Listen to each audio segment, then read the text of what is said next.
ഇന്നത്തെ നമ്മുടെ പുതിയ വീഡിയോയിലേക്ക് എല്ലാവർക്കും സ്വാഗതം.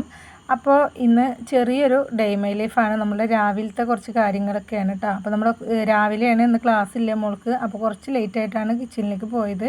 അപ്പോൾ നമ്മുടെ കുഞ്ഞിനെ എണീറ്റെങ്കിലും കുഞ്ഞിന് നേരത്തെ എണീക്കും കേട്ടോ. അപ്പോൾ അവൾ ഫുഡ് കഴിക്കുകയാണ്. അപ്പോൾ ഇന്ന് നമുക്ക് മോൾക്ക് ക്ലാസ്സൊന്നും ഇല്ലാത്തത് കൊണ്ട് ബ്രേക്ക്ഫാസ്റ്റ് ഉണ്ടാക്കുന്നത് പൂരിയാണ് കേട്ടോ. പൂരിയും മുട്ട മസാലയാണ് ഉണ്ടാക്കുന്നത്.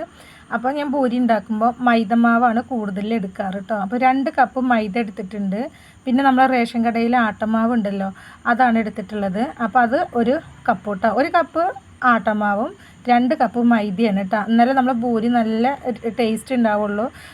വെറും നമ്മൾ ആട്ടമാവിൽ ഉണ്ടാക്കുമ്പോൾ ടേസ്റ്റ് കുറവായിരിക്കും നമ്മളെ പൂരിക്ക് കേട്ടോ. അപ്പോൾ ഇതേപോലെ ഉണ്ടാക്കുകയാണെങ്കിൽ നല്ല സോഫ്റ്റ് പൂരി ഉണ്ടാക്കിയെടുക്കുക. അപ്പോൾ ഇതിലേക്ക് ഞാൻ കുറച്ച് ഉപ്പിട്ട് കൊടുത്തിട്ടുണ്ട്. പിന്നെ സാധാ നോർമൽ വെള്ളത്തിലാണ് ഞാനിത് കുഴച്ചെടുക്കുന്നത്. അപ്പോൾ ഞാൻ ഉപ്പും ഈ മൈദയും ആട്ടമാവും ഒക്കെ കൂടിയിട്ട് ഒന്ന് മിക്സ് ചെയ്തെടുത്തിട്ടുണ്ട്. ഇനി നമുക്ക് കുറേശ്ശെ വെള്ളം ഒഴിച്ചിട്ട് ഈ മാവ് ഒന്ന് കുഴച്ചെടുക്കാം കേട്ടോ. വെള്ളം ഒരുപാട് കൂടി പോവരുത്, എന്നാൽ കുറയും ചെയ്യരുത്. കുറഞ്ഞിട്ടുണ്ടെങ്കിൽ നമ്മുടെ പൂരി തന്നെ നല്ല ഉറപ്പായിട്ട് പോകും കേട്ടോ. അപ്പോൾ വെള്ളം കൂടി കഴിഞ്ഞാൽ നമുക്കതിട്ട് പരത്താനായിട്ട് പറ്റൂല. അപ്പോൾ ഞാനത് പരത്തുന്നത് പ്രസ്സിലാണ് കേട്ടോ. നമ്മൾ പത്തിരി പരത്തുന്ന പ്രസ്സിലാണ്. അപ്പോൾ നമ്മൾ മാവ് കുഴക്കുമ്പോൾ നമ്മൾ പാത്രത്തിൻ്റെ അടിയിൽ ഇതുപോലൊരു തുണി വെക്കുകയാണെങ്കിൽ പാത്രം അങ്ങോട്ടും ഇങ്ങോട്ടും നീങ്ങൂല. നമുക്ക് നല്ലപോലെ കുഴച്ചെടുക്കാനായിട്ട് പറ്റും കേട്ടോ. അപ്പോൾ അതുപോലെ കട്ടിംഗ് ബോർഡ് വെക്കുകയാണെങ്കിൽ അടിയിലൊരു തുണി വെച്ച് കഴിഞ്ഞാൽ നമുക്ക് പാത്രം അങ്ങോട്ടും ഇങ്ങോട്ടും നീങ്ങാതെ കുഴച്ചെടുക്കാനായിട്ട് പറ്റും. അപ്പോൾ ഞാൻ മൈദ നന്നായിട്ട് കുഴച്ചെടുത്തിട്ടുണ്ട് കേട്ടോ. ഇനി നമുക്ക് ഇതിൻ്റെ മുകളിലേക്ക് ഒരു ഇത്തിരി എണ്ണയും കൂടി ഒഴിച്ചൊന്ന് കുഴച്ചെടുക്കാം. ഒരുപാട് എണ്ണയൊന്നും വേണ്ട, ആ ഒട്ടലൊന്നും മാറാൻ വേണ്ടിയിട്ടാണ് കേട്ടോ.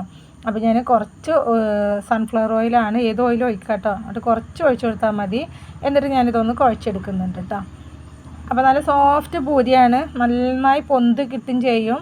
പിന്നെ നമ്മുടെ പൂരി അങ്ങനെ എണ്ണ കുടിക്കൊന്നുമില്ല കേട്ടോ. ആ മേലെയുള്ള എണ്ണയുടെ കോട്ടിങ് മാത്രമേ ഉണ്ടാവുള്ളൂ, ഉള്ളിലേക്ക് തീരെ എണ്ണയുടെ ഒരു ഇതുണ്ടാവില്ല. അപ്പോൾ നമ്മൾ കുഴച്ച് വെച്ചിട്ടുണ്ട്. ഇനി നമുക്ക് ഇതിലേക്കുള്ള മസാല ഉണ്ടാക്കിയെടുക്കാം. മുട്ട മസാലയാണ്. അപ്പോൾ ആദ്യം ഞാൻ ഓയിൽ ഒഴിച്ച് കൊടുത്തിട്ടുണ്ട്. ഇനി നമുക്ക് സവാള ഇട്ടിട്ടൊന്ന് വഴറ്റിയെടുക്കാം കേട്ടോ. അപ്പോൾ സവാള ഒന്ന് നന്നായിട്ട് വാടി വരണം.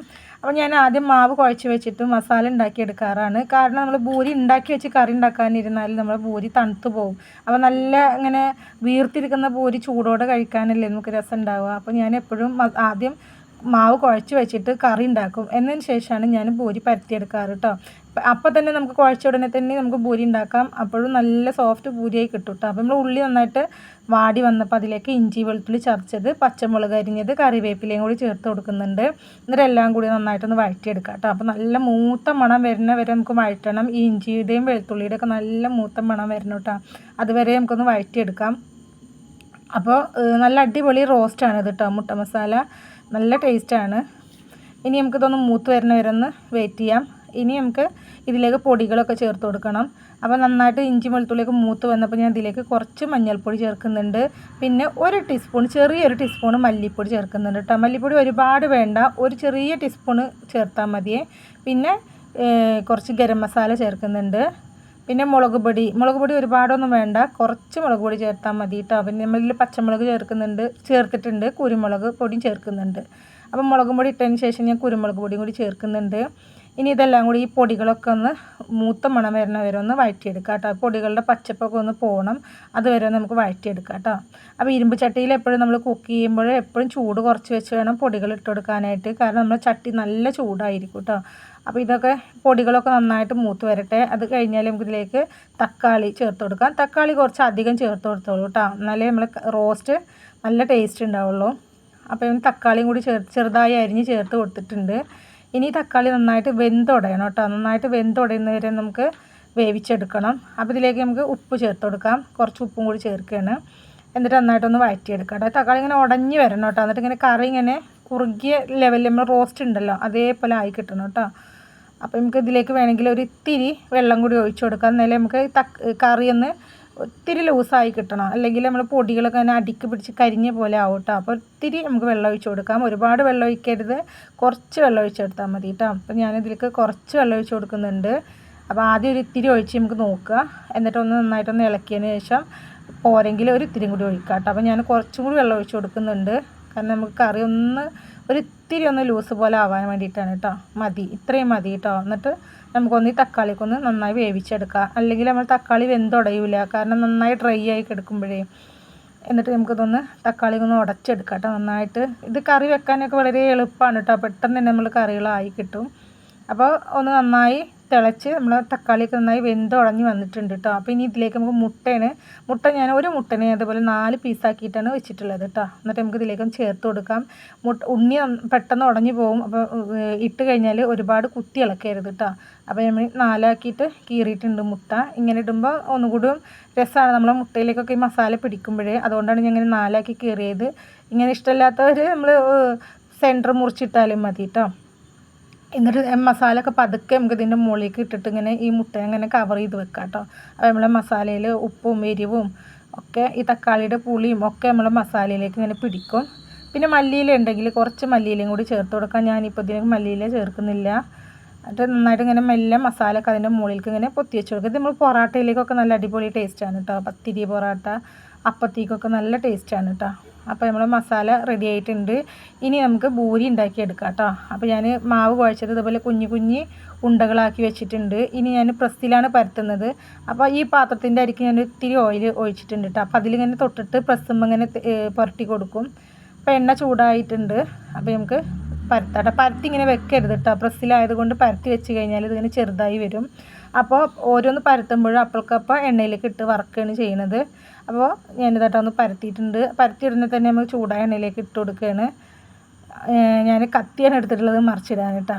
അപ്പോൾ നമ്മൾ അടുക്കളയിൽ പണിയുന്നവരൊക്കെ എല്ലാവരും എളുപ്പത്തിന് പപ്പടം വറുക്കുമ്പോഴൊക്കെ ആണെങ്കിലും കത്തിയുടെ മൊന വെച്ചിട്ട് ഇങ്ങനെ എളുപ്പപ്പണി ചെയ്യാറുണ്ട് അല്ലേ. ഞാനിങ്ങനെയായിട്ട് ചെയ്യാറ്. അപ്പോൾ നമ്മൾ ബൂരി നന്നായിട്ട് വീർത്ത് വന്നിട്ടുണ്ട് കേട്ടോ. അപ്പോൾ അത് എടുക്കുന്നതിന് മുന്നേ തന്നെ അടുത്ത ബൂരി നമ്മൾ പരത്തിയെടുക്കണം. എന്നിട്ട് വേണം അത് ചട്ടിയിൽ നിന്ന് എടുക്കാനായിട്ട്. അപ്പോൾ നമ്മൾ അടുത്തത് പെട്ടെന്ന് ഇങ്ങനെ ഇട്ട് കൊടുക്കുക. അപ്പോൾ ഇതേപോലെയാണ് ഞാൻ ബൂരി ഉണ്ടാക്കി എടുക്കാറ് കേട്ടോ. അങ്ങനെ പൊടി വെച്ച് പരത്തി ഉണ്ടാക്കുമ്പോൾ നമ്മളെ എണ്ണയിലും ആ പൊടി ലാസ്റ്റ് ആ എണ്ണ നമുക്ക് ഉപയോഗിക്കാനും പറ്റാത്തൊരവസ്ഥ ഇങ്ങനെ കരിഞ്ഞ് പൊടി പിടിച്ചിട്ട് ഇങ്ങനെ ബൂരി ഉണ്ടാക്കുകയാണെങ്കിൽ നമ്മളെ എണ്ണയിൽ ഒരു പൊടിയുടേതോ കരിച്ചിലോ ഒന്നും ഉണ്ടാവില്ല. ആ എണ്ണ നമുക്ക് വീണ്ടും മീൻ വറക്കാനും എന്തിനേലൊക്കെ എടുക്കാനും പറ്റും. അപ്പോൾ ഞാൻ ഇതേപോലെ അടുത്തത് എടുക്കുമ്പോഴത്തേനും അടുത്തത് പരത്തും. അപ്പോൾ നമ്മൾ ഈ പണിക്ക് നിൽക്കുമ്പോൾ വേറെ പണിക്കൊന്നും നീങ്ങാനും പറ്റില്ല. ബോരി ഒരു കയ്യത് പരത്തിയും വേണം. ആ ചൂടോടെ തന്നെ നമ്മൾ എണ്ണയിലിട്ട് വറുത്തെടുക്കുകയും വേണം കേട്ടോ. അപ്പോൾ ഇതേപോലെ ആകുമ്പോൾ പെട്ടെന്ന് നമുക്ക് ബൂരി ഉണ്ടാക്കിയെടുക്കാനായിട്ട് പറ്റും. അപ്പോൾ ആദ്യം നമ്മൾ കറി ഉണ്ടാക്കിയിട്ട് ബൂരി ഉണ്ടാക്കി കഴിഞ്ഞാൽ ബൂരി നല്ല ചൂടോടെ കഴിക്കാനാണ് രസമായിരിക്കുക. അപ്പോൾ നമ്മൾ ബൂരി ഓരോന്ന് ഇതുപോലെ നന്നായി വീർത്ത് വന്നിട്ടുണ്ട് കേട്ടോ. മൈദയാണ് നമുക്ക് ബൂരിക്ക് ഏറ്റവും ടേസ്റ്റ് ഉണ്ടാവുക. അപ്പോൾ നമ്മൾ ബൂരിയൊക്കെ വറുത്തെടുത്തിട്ടുണ്ട്. മുട്ട മസാലയും ഇവിടെ റെഡി ആയിട്ടുണ്ട്. ഇനിയിപ്പോൾ നോക്കൂ, നമ്മൾ ബൂരിയുടെ ഉള്ളിലേക്ക് അധികം എണ്ണയൊന്നുമില്ല, കണ്ടില്ലേ? എൻ്റെ ഉള്ളിൽ അധികം എണ്ണയൊന്നും പിടിച്ചിട്ടില്ല കേട്ടോ.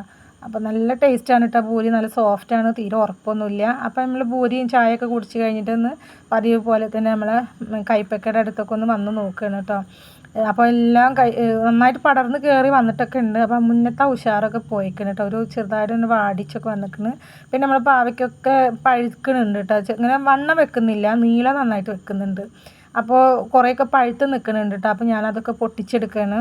അപ്പോൾ ഇനി പഴുത്ത് കഴിഞ്ഞാൽ പിന്നെ ഒന്നിനും പറ്റൂലല്ലോ. അപ്പോൾ അതൊക്കെ പൊട്ടിച്ചെടുക്കുക കേട്ടോ. ഒരു മഞ്ഞ കളറായി വരുന്നുണ്ട്. അപ്പോൾ അതും ആ വലുതൊക്കെ ഒന്ന് പൊട്ടിച്ചെടുക്കുകയാണ് കേട്ടോ. അപ്പോൾ നമ്മളെ വീട്ടിൽ ഇതിപ്പോൾ ഇങ്ങനെ ഒരു അറിയാതെ ഉണ്ടായിട്ടുള്ളൊരു പാവയ്ക്കയുടെ ചെടിയായിരുന്നു. അപ്പോൾ നമുക്ക് ഇതുമ്മൽ ഒരുപാട് നമുക്ക് കറി വെക്കാനൊക്കെ കിട്ടിയിട്ടോ. ഞാൻ ഇതിന് മുന്നേ 2-3 പ്രാവശ്യം കറി വെച്ചിട്ടുണ്ടായിരുന്നു പൊട്ടിച്ചിട്ട്.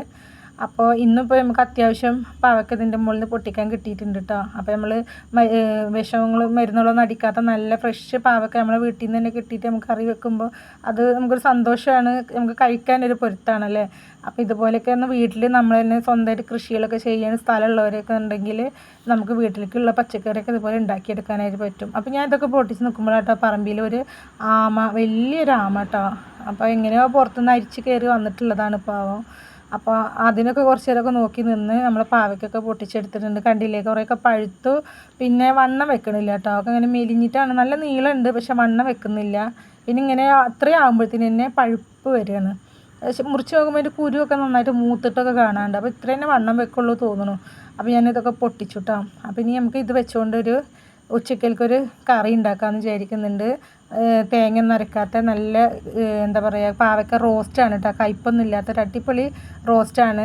അപ്പം ചോറിന് ഇത് മാത്രം ഉണ്ടെങ്കിൽ നമുക്ക് ചോറ് വയറ് നിറയെ ചോറ് കഴിക്കാം. നമുക്ക് സ്കൂളിലേക്ക് കുട്ടികൾക്കൊക്കെ കൊണ്ടുപോകാനൊക്കെ ആയിട്ട് ഇതേപോലെ റോസ്റ്റ് ചെയ്തെടുക്കാം കേട്ടോ. നമ്മളെ കുഞ്ഞനാണ് കേട്ടോ അവിടെ കണ്ടത് കിച്ചണിലെ ഭാഗത്ത്. അപ്പോൾ ഞാൻ പാവയ്ക്ക കറി വെക്കാനായിട്ട് ഇതേപോലെ ചെറിയ കഷ്ണങ്ങളാക്കി അരിഞ്ഞെടുത്തിട്ടുണ്ട്. അപ്പോൾ ഞാൻ കുക്കറിലാണ് 5 മിനിറ്റ് പോലും വേണ്ട നമുക്ക് കറി വെക്കാനായിട്ട് കേട്ടോ. അപ്പോൾ ഞാൻ പാവയ്ക്കയും പിന്നെ ഒരു വലിയ പഴുത്ത തക്കാളി, അതേപോലെ വെളുത്തുള്ളിയാണ് കേട്ടോ, ഇഞ്ചിയല്ല, വെളുത്തുള്ളി ചതച്ചതും പച്ചമുളക്, ഒരു സവാള അരിഞ്ഞതും കൂടി ചേർത്ത് കൊടുത്തിട്ടുണ്ട്. ഇനി നമുക്ക് ഇതിലേക്ക് ഒരു ഇത്തിരി മഞ്ഞൾപ്പൊടിയും കുറച്ച് മുളക് പൊടി കേട്ടോ, ഒരുപാട് മുളക് പൊടി വേണ്ട, കുറച്ച് മുളകും പൊടി, കുറച്ച് ഉപ്പും കൂടി ചേർക്കുക. പിന്നെ കുറച്ച് അധികം പുളി പിഴിഞ്ഞ് ഒഴിക്കുക കേട്ടോ, ഒരുപാട് വെള്ളം വേണ്ട, നല്ല കട്ടിക്ക് തന്നെ പുളി പിഴിഞ്ഞ് ഒഴിച്ച് കൊടുക്കുക. പിന്നെ ഒരു ഇത്തിരി വെള്ളം കൂടി ഒഴിച്ച് കൊടുക്കുക കേട്ടോ. നമ്മൾ ഈ പാവയ്ക്ക വേവാനായിട്ട് അടിക്ക് പിടിക്കാതിരിക്കാനായിട്ടുള്ള വെള്ളം മാത്രം മതി, ഒരുപാട് വെള്ളം വേണ്ട കേട്ടോ. എന്നിട്ട് ഇതെല്ലാം കൂടി നമുക്ക് വേവിച്ചെടുക്കണം. അതിന് മുന്നേ ഒരു ചെറിയ കഷ്ണം ശർക്കര ഇല്ലാത്തതുകൊണ്ട് ഒരു ഇത്തിരി പഞ്ചസാര ഇട്ട് കൊടുത്തിട്ടുണ്ട് കേട്ടോ. എന്നിട്ട് ഇത് നമുക്ക് ഒന്ന് വേവിച്ചെടുക്കാം. ഒരു 2 വിസിൽ വരുന്നവരൊന്ന് വേവിച്ചെടുത്താൽ മതി. എന്നിട്ട് നമുക്ക് ചട്ടിയിൽ വെളിച്ചെണ്ണ ഒഴിച്ച് കൊടുക്കുക. എന്നിട്ട് കടുക് കറിവേപ്പില ഇട്ട് കൊടുക്കുക. ഉണക്കമുളക് ഉണ്ടെങ്കിൽ ഒരു കഷ്ണം ഉണക്കമുളകും കൂടി ഇടുക കേട്ടോ. എന്നിട്ട് നമ്മൾ പാവയ്ക്ക വേവിച്ചത് അതിലേക്ക് ഇട്ട് കൊടുക്കുക. നന്നായിട്ട് ഉടച്ചെടുക്കണേ. ഇപ്പോൾ കണ്ടില്ലേ നമ്മൾ പാവയ്ക്ക നല്ല അടിപൊളി ടേസ്റ്റാണ്. ഇതിൻ്റെ കൂടെ നമുക്ക് വേറെ ഒന്നും വേണ്ട, ഒരു മീൻ വറുത്തുണ്ടെങ്കിൽ ഉഷാറായി. എനിക്ക് ഇഷ്ടമാണ് മീൻ വറുത്തതും പാവയ്ക്ക ഇങ്ങനെ റോസ്റ്റ് ഉണ്ടാക്കിയതും. അപ്പോൾ ഇന്നത്തെ വീഡിയോ ഇത്രയേ ഉള്ളൂ. നിങ്ങൾക്ക് ഇഷ്ടപ്പെട്ടാൽ ലൈക്ക് ചെയ്യുക, ഷെയർ ചെയ്യുക, കമൻറ്റ് ചെയ്യുക. നമ്മുടെ ചാനൽ പുതിയതായിട്ട് ആരെങ്കിലും വന്നിട്ടുണ്ടെങ്കിൽ ഒന്ന് സബ്സ്ക്രൈബ് ചെയ്ത് സപ്പോർട്ട് ചെയ്യണേ. അപ്പോൾ ഇനി നമുക്ക് നല്ലൊരു വീഡിയോ ആയിട്ട് വരാം കേട്ടോ. അപ്പോൾ നിങ്ങളുടെ സപ്പോർട്ട് എനിക്ക് എന്നും ഉണ്ടാവണം. അപ്പോൾ അടുത്ത വീഡിയോയിൽ സന്തോഷ വാർത്ത പറയാനുണ്ട് കേട്ടോ.